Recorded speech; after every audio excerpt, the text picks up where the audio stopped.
The Struggling Artist Record Club is a vinyl record subscription service where I hunt and curate the best punk and punk-adjacent music out there and mail their record to your door each and every month. Imagine finding your new favorite band from across the country without ever having to leave the house. It doesn't get much better than that. The excitement of discovering new music just got that much easier. As a member of the Struggling Artist Record Club, you are going to receive some of the best music you've ever heard from bands you may never even heard of. Whether you've been collecting records for years or just starting out, the Struggling Artist Record Club is designed specifically for you.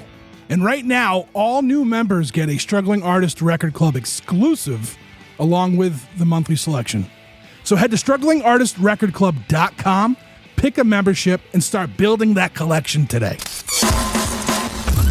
You're listening to the Struggling Artist Podcast. People need to be entertained. They need the distraction. With your host, Trev Allen. I wish to God that somebody would do something to block out the voices in my head for 5 minutes.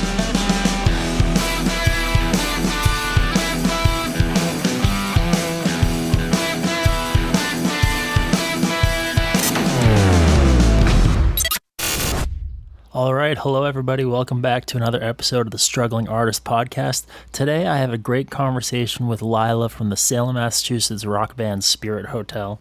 We talk about their brand new album, the influence of dreams on songwriting, and a bunch of really cool, interesting things that lead to the development of this awesome, gloomy, moody rock band. Stick around to the end of the episode to hear a track from their new album. And without further ado, this is episode 443 of the Struggling Artist Podcast, Struggling with Spirit Hotel.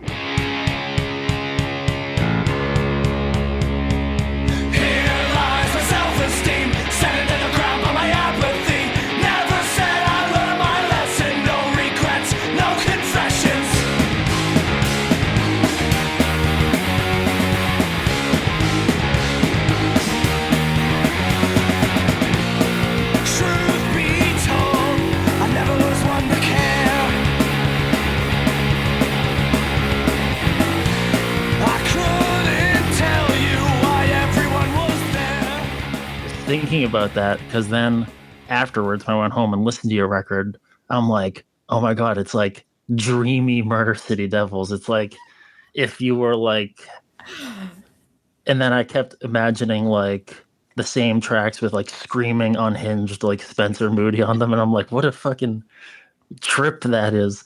And if like I could do that with voice, I would. Yeah, it's like a really interesting counterpoint, because I never want to be like, oh, this band just sounds like that band. But it was a weird way to contextualize it for me, where I'm like, oh, wow. Like the minute you said that, I'm like all these doors in my mind just like opened up. And I'm kind of curious to start, like, what's your musical DNA that led you to like Spirit Hotel? Because you have like the chaos of like a band like Murder City Devils, and then more like the noir kind of thing of like later Mark Lanigan, stuff like that, which I know you're a big fan of, and we can talk more about that. But I'm kind of curious, like, at what point in your life did you start moving towards like, I guess, more melancholic predilections in your music, and interests, maybe an interest and in music, or are they like, yeah. Well, if this tells you anything, my parents had a really good record collection that my mom got in the divorce. So I grew up with like a great record collection in my house, and of my mom's records, like the first record that I remember like really loving and like singing along with was Screamin' Jay Hawkins, and it was the record Frenzy. And so that was, I mean, and I'm like, I feel like I'm like a caricature of myself, you know what I mean? I'm like, oh yeah, like I love that when I was like 4. But yeah, I don't know. I mean, I think it's just always, I don't know. I came out of the box like that, I guess. Well, because it's funny, because like something like Screamin' Jay Hawkins, it's like you could see how like a young person would really like, it's so animated. Absolutely. But like in the rear view, it's really crazy also. Like as an adult listening to some of that stuff, I'm like, yeah, he's really Going for it. taking it to like the next level. Yeah. And I remember I was reading, you did like a short Six Things interview, and you said you'd been playing music pretty much like your whole life. So when did that move into like songwriting or like playing in bands? Well, let's see. I had my first band when I was 10, and I played drums in that band. Jesus. Well, I was lucky in that my mom's good friends owned a music shop in the town I grew up in. It's still there, and I just, I started with violin when I was 5. That was like my first instrument. And then my violin teacher moved overseas, and I didn't really click with the next teacher they had. So then I took piano, and then that teacher graduated high school and went to college, and so she left. And then at that point, I was like 9 or 10, and I decided I wanted to play the drums. So I started playing drums there, and the shop owner is a musician, and he started doing this thing where he would find kids taking various instruments and kind of put them together. Kind of like, I feel like it was like School of Rock, like, I don't know, a decade. Proto School of Rock, yeah.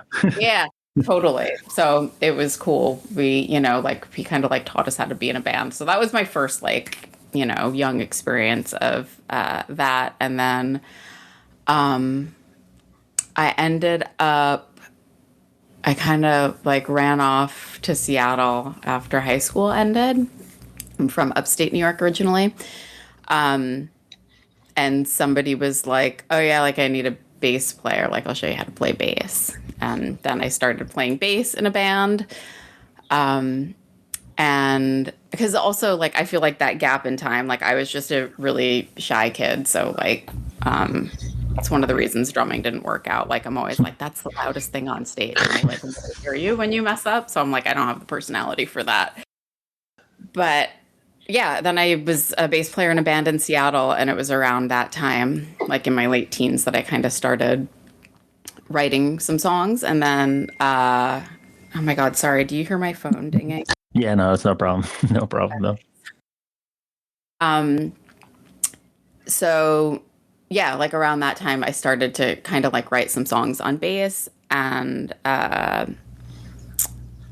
from there, I would like pick up a guitar to try and figure out like the chords around it to try and like make them into like songs. And then my first band that I had where I sang and like wrote some songs, I was like in my early 20s, and I had moved to New York. And so and then how long were you active? How like active was that band, or both of those bands? I guess like in Seattle. God. I mean, like were you guys playing all the time? In Seattle, like we definitely practiced regularly, but it was definitely like somebody else's band, and I was like that. I was like, I don't know, 19 or something, and everybody else was like 30-ish. So I was just kind of like doing as I was shown to do. But anyway, yeah, like I didn't, we definitely played, I don't know, a dozen shows over the course of a year or so. I don't know. And then when I was in New York, it was sort of like, I played in like a number of different bands, but like this one band where like I actually got to write some of the songs and like sing them. Like I really loved that band. And then I stopped going to college because I was like, it's cool. I got my band together. Like I'm just done. And I mean, I don't think I would have stayed in college regardless of the band situation. But of course, the second I left band, like one of my bandmates moved out of the city to get himself. The other one like went backpacking through Guatemala. And then I was like, that's a huge tragedy. I feel like, especially like, at least for me, like in my early 20s when my first like band I cared about dissolved. It was like very much my identity. Yeah, it was like my whole identity sort of like up to that point. Like, I mean, we weren't like going anywhere really. It wasn't like it was no professional band we weren't touring, but it was still like something I had in my head. It was everything. And so like, what did you do after that stopped? Oh my God. I mean, mostly, I would always like, I feel like I played like violin and fiddle in some bands. But then people would always be like, oh, like you play drums. Like we need, like everybody always needs a drummer. And I'd be like, yeah, but I'm like not good. But I had fun playing drums with this one band with some friends of mine for a little while. Like it was like a total disaster band. But I feel like of any of my friends that have seen any of my bands play, that's like the show they would remember. Most memorable. So maybe you're more chaotic behind the kit than you think. I think I was just like existing in chaos, trying to keep a beat. I don't know what I was. I'm always like, how did I get here? Is kind of like my the way I move through life. So I'm just kind of like, where am I? So yeah, I guess that's a good question. How did you? So like, when did you come to Massachusetts? Oh, well, I moved to Massachusetts in 2014. Like I had met my husband in New York, and then I don't know, it was just kind of like, I feel like I had this fantasy that's probably really silly about like just being somewhere that you're like not from. Not that I'm from New York City, I'm not, but I lived there for a long time, and it seemed, I don't know, like vaguely romantic to be like, I'm moving to New England and not from here. It's very quaint. Like totally. Even New England at its like most assertive, it's like still kind of quaint. Like totally. Like Boston's like a really big small town. It's like very tribal. It's like a city of locals. It's super. I'm still kind of like, I don't really get it, but I like the pretty parts of it. I think it's pretty. And I'm really happy that I found Salem, because I feel like Salem is like, it's it's just kind of like all checks all the boxes for me, it's the ocean, which now living, I mean, it's funny, New York City is like on the ocean, but like you just don't interact with it in the same way that you do here, Yeah.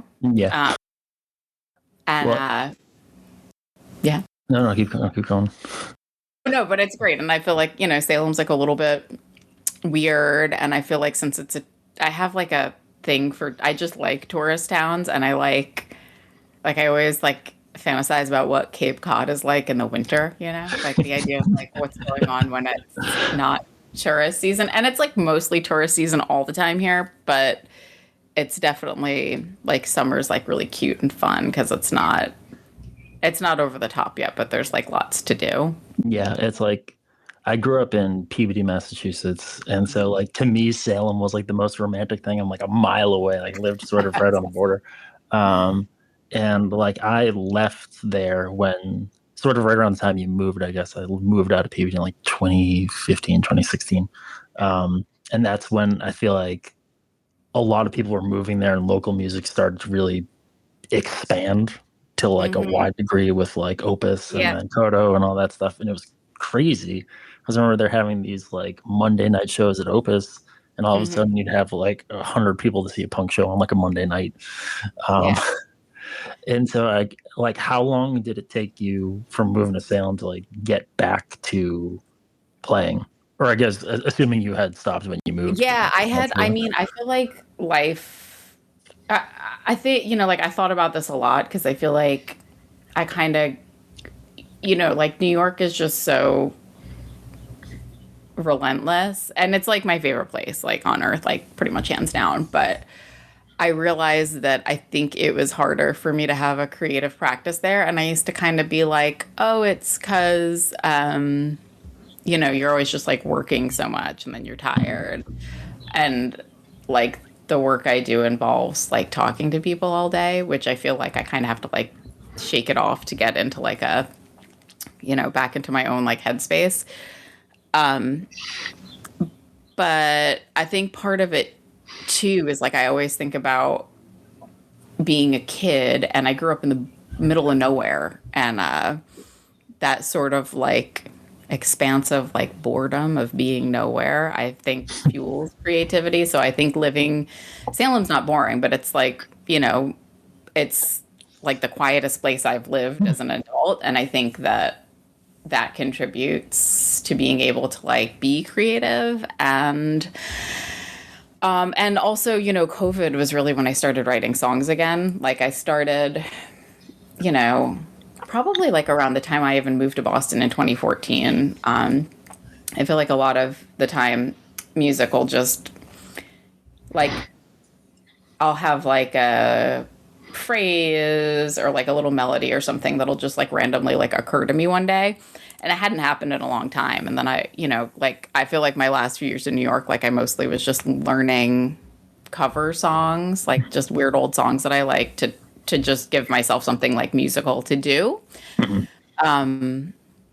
'Cause I wasn't really having any, I don't know, creative thoughts, I guess. But then moving up to Boston, I feel like I started having a little more like, I don't know, space. And it seemed like I was like having little ideas again.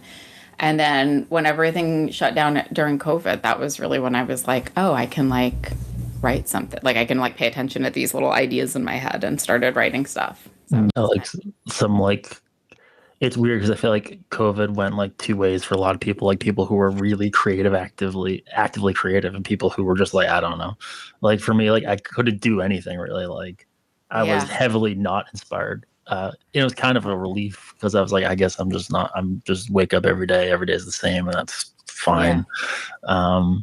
But I've been thinking, because like the first Spirit Hotel EP comes out in 2023.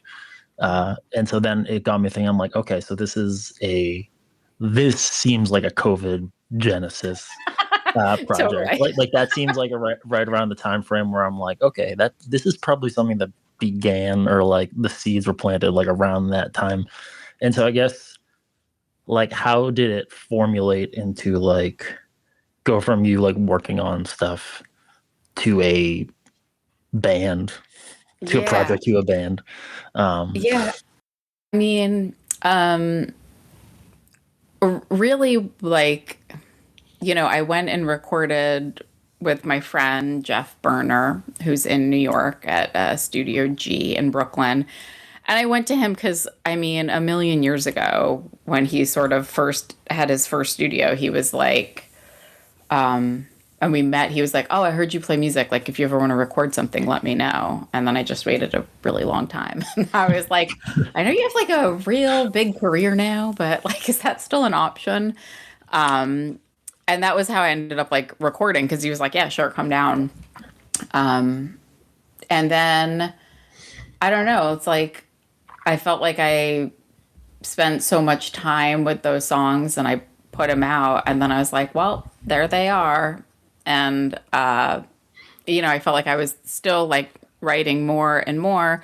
And then I actually went to a show that made me like want to be in a band again. What was the show? This is stuff I really want to know.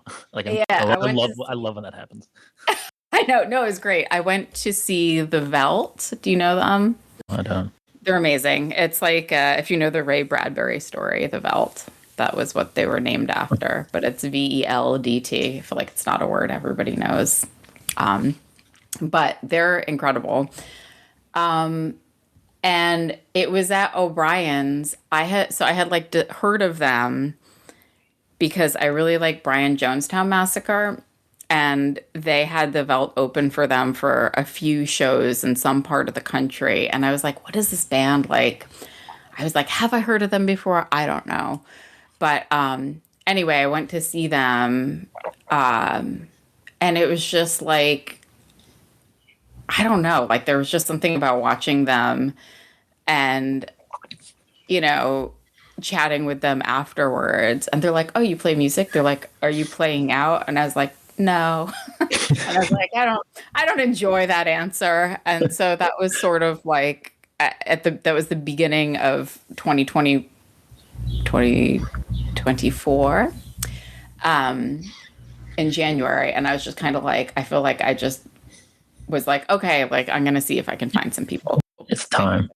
Yeah, like it's time. And I feel like I just sort of like, I felt like I put it out in the universe and the universe delivered. Yeah, I mean, it did because you have some really amazing people playing with you. Uh, Yeah. like, how did you meet them all, or the current incarnation of Yeah. So the we band? have we've had some personnel changes this spring. And the one person who's been a member since the like beginning of the live band is my guitar player, Dan Jennings, who's also from Peabody originally. Really? Yeah. Yeah, I'll have to look up that name because I feel like there's a lot of I feel like Jennings and Peavy's. I feel like it feels weird that I don't know how many like high schools are in Peabody, but I'm like, it feels weird that you guys would have grown up in the same town, both being musicians. And I think you're yeah, I mean he's an absolutely incredible player. yeah, Last time I saw he you is. guys, I'm like his style is perfect for the music. Monster player, monster, incredible taste, tone, feel, Yeah. everything. Yeah. And so it really feels like that has become more of like the signature, like part of like the signature sound. Definitely. Uh, Definitely. Yeah. Cause and it's funny because like on the first EP, my friend Jeff played all the guitar leads. And when I thought about starting a band, that was like what gave me like the most anxiety was like, how am I going to find a guitarist that can like be, meet the level that Jeff operates at? Because Jeff, I don't know if you know the band Psychic TV, but Jeff was the guitar player for like the last iteration, like the final decade of Psychic TV, and he's just like an animal. He's insane. And so I was really nervous about finding a guitar player, but yeah, Dan. I mean, I feel like Dan and I also like have a nice. He's very easy to work with. Like, I feel like he has like no ego. He should have more ego. I feel. Um, and he doesn't mind me just being like, no, don't do that. Do it more like this. But it's like stuff I can't do. I'm not really a very skillful guitar player. So I feel like he's very tolerant of my kind of like ignorant requests. oh, Um, like what's a yeah. I mean, I guess I feel your pain because I don't know how to. Sometimes I'm like, it should be a little more like crazy, yeah. adventurous kind of. Uh, Yeah, like I'm always just, I feel like sometimes I'll be like, I mean, I've definitely sent Dan a lot of videos of Roland S. Howard. Do you know? yeah, I like, Twang Captain General, the yeah, totally. the But like you see his like king of the evil live twang. stuff. Yeah, yeah. Yeah, like There's there was some live video I sent him of Roland, and I was like, "Can you play that? Can you play like this?" And and it's like so like blown out, like the audio is terrible. And Dan was like, "This is great," even though it sounds like it was never mind, just forget that. I'm not going to say that. well, it gives a sense like what I love about that kind of guitar playing is it's very evocative of like a certain mood, but there's Yeah. also a lot of like intensity. Like it's very Yes. dark, it's very weird, but it's not afraid to be kind of like scrappy, which is like a interesting counterpoint to like the melodic stuff going on when you're singing, where you're living in like more dreamy zones. Uh, and so I had listened like this morning. I listened to the EP and the record back to back, and it's like pretty stark difference in terms of like scope. I Yeah. would say like the Mhm. first EP is really cool, and it's kind of a lot poppier. Um, I would say like at least Okay. my Yeah. Yeah. ear, Yeah. Yeah. like No, I like get that. uh, I and know. I feel like the word I was always like, I like it. It's just more like slick sounding in a way. And I think and maybe it's poppy is the word I was looking for. yeah, and I mean that in a complimentary way. I've learned I've No, embraced I mean, that. Yeah. funny, you know. um, but like so shifting to Rev, was that just a matter of like or I, I can't pronounce it very French because I can't roll my no, R's that that's well. okay. You did Really, great. I Not gonna. I'm just gonna do Rev, but That's fun. um, Yeah, I feel, you know, I like, I mean, I think there's a few things that contributed to it being different. I think part of it is having like a live band. And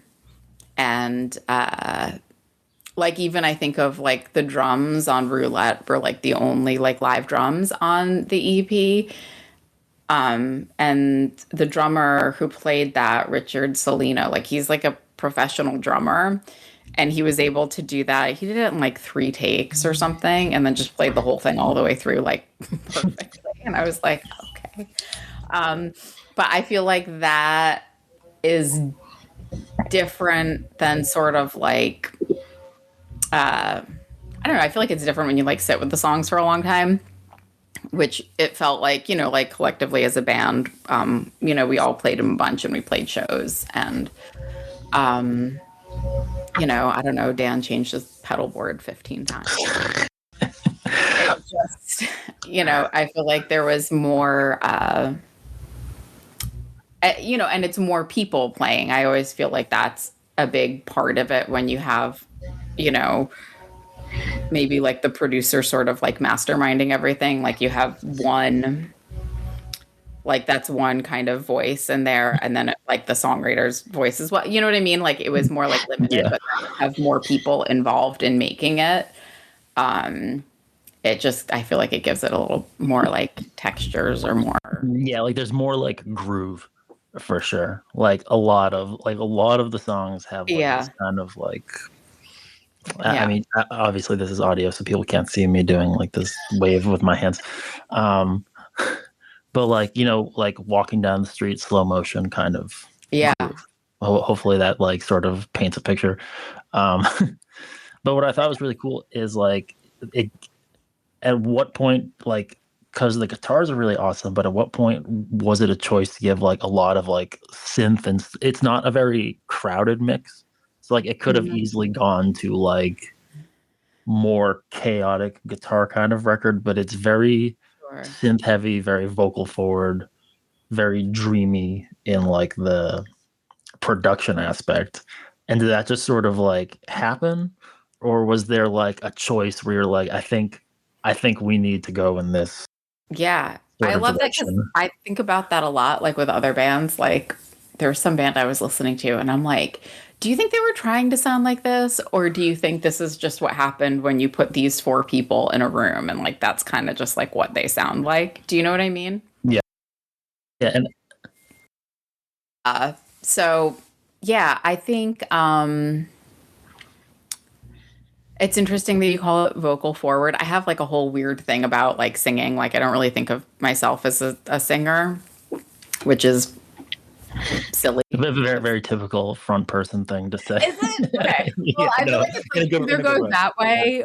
Like you're one extreme or the other. You're either that or you're like the main event. You know what I mean? Yes. Which is great. Like Spencer Moody's the main event. You know what I mean? Like, and perfect example, like not a very particularly objectively, I would say not technically skilled singer in the conventional musical sense, but no one can do what he does. Like, if you try to do it, you'll fall up. It's so peculiar and particular. And I mean, I don't know. I'm projecting my own experiences fronting a band, but I think there's, like, I know you had mentioned like being shy playing drums, but I think fronting a band, there's always a desire to sort of like hide yourself and be the main attraction sort of at the same time. Like, do you want both, or are you really just sort of like, I mean, that ego element not a part of it? People hear the drums more than they hear me on stage, which is like probably, I'm probably lying to myself, but that's what I tell myself. And I don't know. I mean, I think it's like I want, I do want the songs to be heard. And there is something, that like there is something obviously like appealing about like playing songs in front of people. You know what I mean? Like there's like communicative or something. Yeah, and we were talking about this earlier, like in your first band or when you moved to Seattle, like being in a band that like isn't really you're in your band. You're in the band, you know. Yeah. Yeah. But it's not really like your voice coming through. Um Yeah. and like there's a lot of people who are like cool just being in the band, you know. Like but but Yeah. I feel, I mean, oh wait, no, okay, sorry. no, no, no, what I would say is like I think like for anyone like really driven to songwriting, for a lot of people at least, there tends to be a moment where it's like, oh, I need something that like where I am representing myself. Not that like you don't like the musicality of like other bands, but something that is like a representation of how you think and feel and process the world, sort of. I don't know. You tell me if I'm off base on that. That's No, just I sort of think you're right. And I think, I feel like I feel like I could, I mean, part of me is like, I don't know if I'm like good enough a musician to be in somebody else's band. Like, I think I could be a bass player in somebody's band. Like, I feel confident in my bass playing skills, but like, yeah, I mean, I definitely think part of the appeal of at this point of being in a band is like the songwriting mm, aspect. Like, I feel like they feel, I don't know, enmeshed and like I like writing lyrics. Like I feel like that might be one of my favorite parts of it. mhm. Um, and then I'm like, I don't want to subject someone else to having to like sing my words. Um, but yeah, I don't know. Yeah, there's not a lot of bands. Some bands do that. Once in a while, you'll have a band. Motley Crue. Yeah, like there's some I don't know bands why where that's always my example of like one guy writes the song and one guy sings it. probably would have been my example, but it is interesting. It isn't. I was thinking the band, like the band of the band. Oh yeah, yeah, yeah. Like probably that's like the first one that comes to my head. Yeah. But yeah, yeah, it's all very strange and weird to think about, but it's it feels like you have a lot of personalities that bring their personality to the music. And so I guess to think about you're talking about lyric writing. Um, I guess there's a million different ways you could do this. It's sort of like the most boring question. But do you spend a lot of time like poring over them, editing, like nitpicking, or is it just sort of like flow? Um, Like, are you looking for just yeah. like a I feel like usually the first kind of like the initial like writing of the lyrics will go pretty pretty quickly, like it'll usually come out and then it's usually like I just have to go in and because like I'll just kind of get everything down or I'll have like maybe a few like iterations of lines or whatever and then I'll go back and anything that's like really awkward or I can figure out a more like succinct wording maybe I'll change that. It doesn't feel like it's not like a tortured process, Mhm. like I feel like it's fun and I feel like I don't know. No, I mean Word. that's good. I mean, like I think the older I get, the more I realize that I'm like, whatever first instinct is generally the best. Like if you're thinking Yeah, too hard, you're yeah. probably just chasing your own tail. Like if you have an instinct and it feels right, it's Yeah. probably right. I And know. I feel like it took me a long time to accept that. I'm still sort of working on yeah, that. I know. I feel like it's funny. Like my husband's a Libra, and Libras like famously can't make decisions. That's like the character trait. But he's really good because he's always like, just go with your first instinct. It's like I feel like he's like learned that skill, and I don't have that ability. Like I'll just be like, I don't know, like this or that or whatever. And then from hearing him always be like, just go with your first. Like I feel like I've brought that into this into Spirit Hotel that sometimes like I just if I have like an idea or an instinct for something or even if like a line is like weird but I like it and it was the first like I kind of am like, "Oh, okay. That was my first one for some reason like this is what I'm enjoying or liking or being drawn to. So I try to just go for that. Yeah, I realized it's like it's a silly endeavor to like edit out the weird when so Yeah. many of like what makes songs we like interesting are Yeah. like phrasings and expressions that don't really Yeah. make sense. Yeah. Uh, and it's sort I'm super interested in this right now as like lyrics as an experience of like felt meaning than like lyrical meaning. Like I used to think of lyrics as like this big endeavor that has to be like correct and orderly. And now I just want things that sort of feel a certain way. And Yeah. like with the music, it all kind of moves in a direction. And I think on the new record, you guys do that really well. Um, and I think like writing from a flow state, I know you talk a lot about like writing from dreams. The whole record is sort of, I guess, sort of about dreams. It's a frequent word that comes up, Yeah. which is funny because not too many bands have like code words. I have a friend who's in like a rock and roll band, and he has like radio in like 50% of his songs. It's just sort of a thing that like he's always thinking about the radio. The radio is very like in his brain. I'm always Yeah. thinking about blood. Blood is in like half my songs. I like tried to like not write it for a while. I took like I Yeah. put a moratorium on using blood, but it's inevitable that I'm just like thinking about that. And Spirit Hotel, it's like dream. Even on like the first EP, like it Yeah. seems to be like a reoccurring thing that you're thinking, feeling about. Yeah. And Yeah. so I are feel you like. What were you gonna say? keep Oh no, I going? was just gonna Yeah, say, yeah. yeah, like I feel like from the first EP, the song Sleepwalk was sort of the first song that I wrote that was like dealing with dreams or dream imagery. Um, and I feel like that like kicked off the whole thing for the songs that I ended up writing for Rev. But it's interesting. I was trying to think. I know it might be the word dream. I feel like there was some word I was writing the other day, and I was just like, you gotta like pick a different. You got to pick it to get to the songwriting thesaurus out. Way. But I mean, like, it's not like a nightmarish vision that comes across the Spirit Hotel, at least sonically. And I'm kind of curious, like, but maybe that's not true the way you're saying that now. So I'm kind of curious in like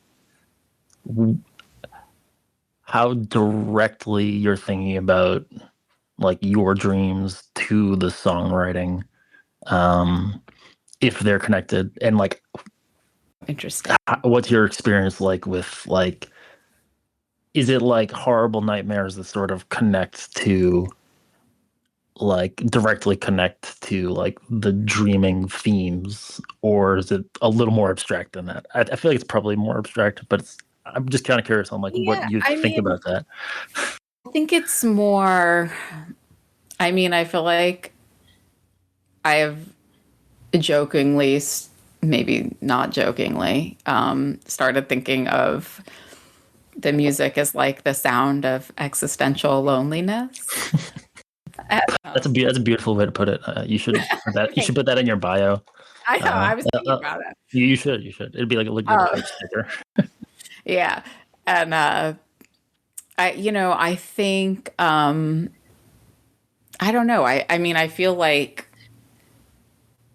dreams are like your subconscious just trying to like make sense of whatever. You know what I mean? Like I feel like it's just it's more to me like examining my dreams is like what haven't I figured out yet? Hmm. Like maybe there's some information there, or just processing stuff that's like maybe hard to process, like in just day to day life. So maybe things you don't want to think about, things that maybe don't feel great to think about. But I feel like like I've always had like very vivid dreams, like my entire life. And I think they're always like very like visually interesting. So I think there's I don't know. It's like trying to like evoke a specific image and feeling with like a sound. Yeah, no, I mean, that totally makes sense because it's like there's something in the dream space that can't be articulated in words. Yeah. And Yeah, like, totally. It's like I feel like everybody's had at some point in their life some dream that kind of like messed them up for like a day at least. You know what I mean? Where yeah, you're kind of it's like, I don't know if I'm a very active dreamer. Like I dream regularly. I don't always remember, but I have ones from very like there are probably like 4 or 5 that are like burned into my brain, not reoccurring ones, just yeah, really potent, yeah, very potent ones. Uh, mhm. and I can't find a way to really express what they feel like. Um, and I think that actually I've gotten more interested in like the musical component of songwriting because there's a certain point at which words can't do something, you know. Sure. Yeah, Uh, yeah. like and I mean sort of singing words even changes like what the words mean. Like Mhm. the expression of singing or playing like totally changes that. Um Yeah.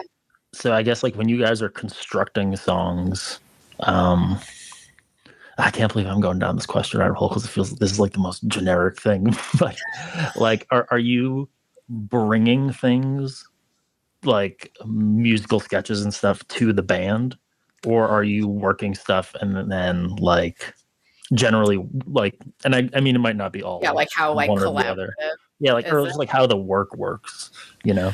Yeah, yeah. I feel like I generally like write alone.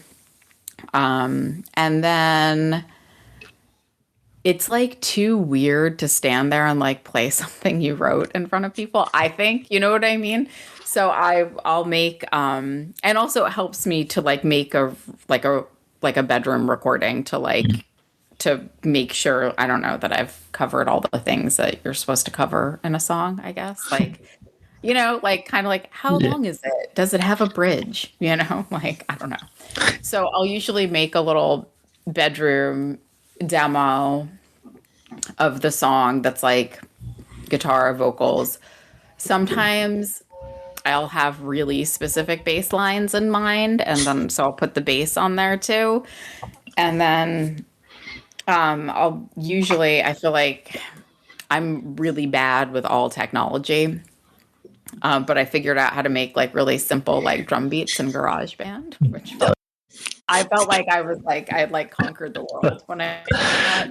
So I'll sometimes do a little like drum beat, just kind of like a basic to give the idea of where it should be. Um, and then yeah, and then with the you know with the I'll bring that in and kind of make requests of people, and everybody kind of brings their own little flair to it. And so we have with the next bit of the next music we write will be with a different rhythm section. So that'll be, I feel like I'm very interested and intrigued in how that will go. And, we'll see. Everybody, like, they're really great players and really wonderful people to, like, just be around, which is kind of like top of my priority list with like, Yeah. I want to play with people I want to be around. Yeah, it's Um, it's difficult to be with people you can't stand.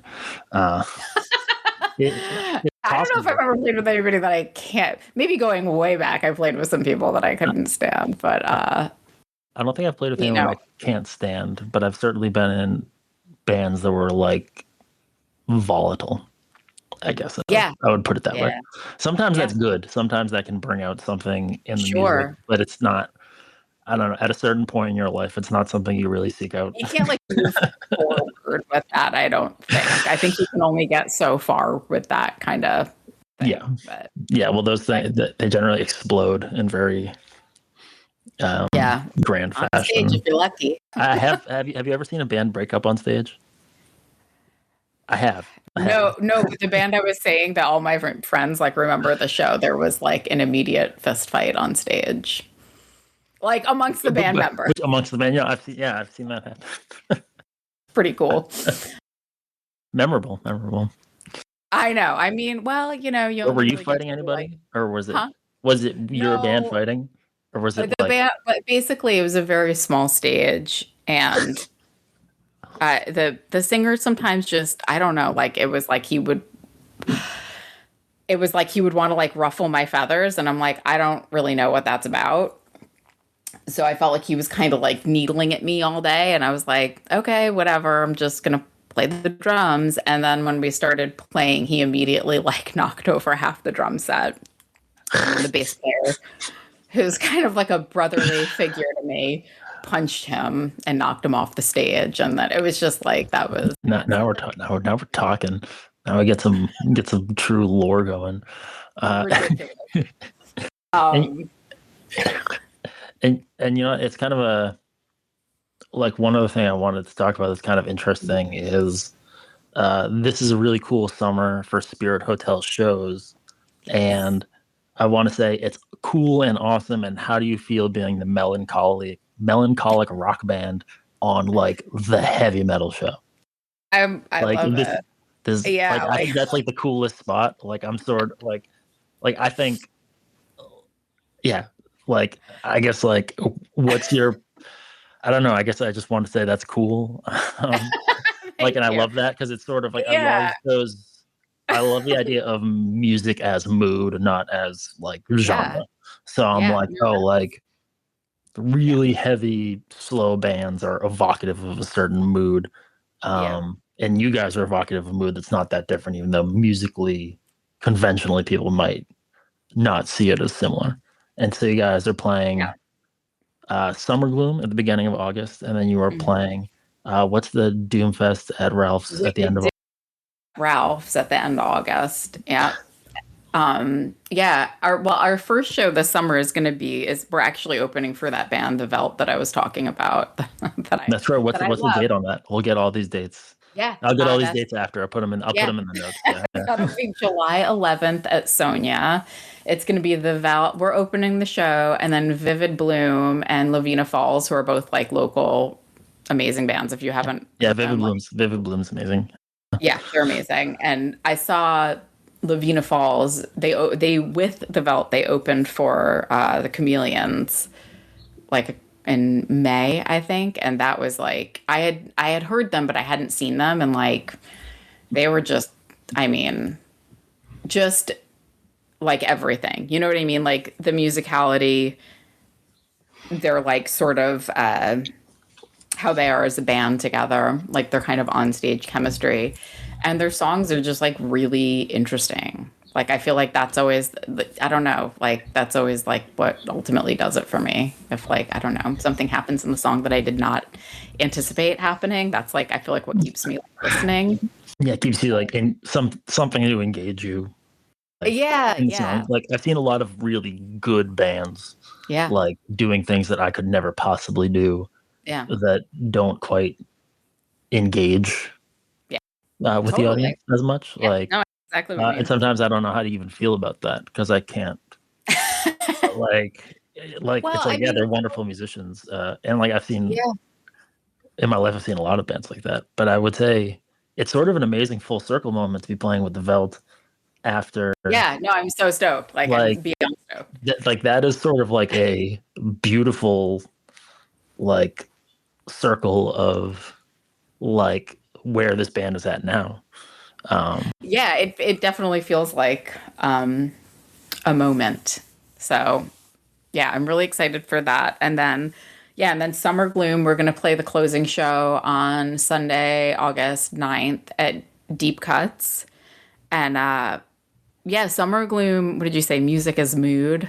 Yeah, Yeah, which I love because I remember when I first heard of Summer Gloom a couple years ago, I was like, how do I play this festival? Like, yeah, they do just an amazing job like with curation. Like I've tried to get yeah, at least like one show they do every year since it's gone to multiple shows.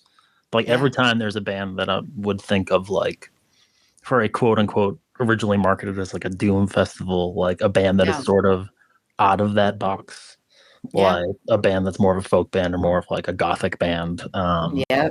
Do you know Voodoo Sister? Yes, yeah, from Providence. I'm not. Well, I don't know Voodoo Sister personally, but I know Yeah, I've yeah. seen them play. No, Yeah, Yeah, because I know they played Summer Gloom last year. I just saw them for the first time. They played in Salem, and it was like Keith is so talented. It's ridiculous. But yeah, anyway, yeah, I think it's cool that they have like Summer Gloom has this kind of like array that's all within a vibe.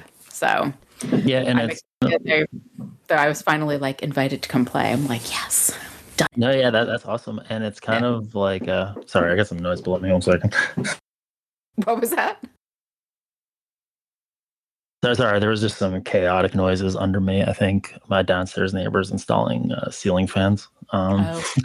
I was like, do you Perfectly. have a cat too? Because like my cat is by me, and I feel like I keep. No, I got a dog, and she's asleep on the couch right now. So Nice. we've already had our long Spirit Hotel walk this morning, and she's full tuckered out. Nice. But yeah, I like so. You guys got a lot of amazing stuff coming up. And is there anything else in the future of Spirit Hotel you want to let people know about, or just be like be I opaque for mean, now? I feel like I'll just try and like speak it into being. I'm trying to put together a little event in Salem in September, sort of near the equinox. So if Nice. that comes together, that'll be really cool. I'm fully on brand with speaking things into being. Okay, cool. Yeah, yeah, We manifest. yeah. Like Make your vision board, the whole thing. exactly. Yeah, Yeah, well, just like we manifested this conversation. So thank you so much for joining me today. yeah. Everyone, Thanks. check out Spirit Hotel. They have a new record out this year called Rev. Yeah. All right, and that's our show for today. Thank you so much for Spirit Hotel for taking the time to sit down and talk with us. Thank you to everyone on the Struggling Artist podcast team. You can find them on Instagram, Chris Chavez at 716 The Sound, Jeff Bousquet at JRB Image, Ryan at 13th Floor _ Ryan, Dave Anderson at pinball_punks, and you can find me, Aria Rad, at coffin _salesman. Thank you to everyone who supports the podcast on Patreon. All that, every little contribution really helps make this whole ship sail, so we really appreciate it. Thank you for your time. Thank you everyone for listening in today. If you enjoyed the show, share it with a friend, and if you can get out to see Spirit Hotel, definitely go do it. We're going to lead you out with a song, which is the self-titled track from their brand new album, Rev. Thanks a lot.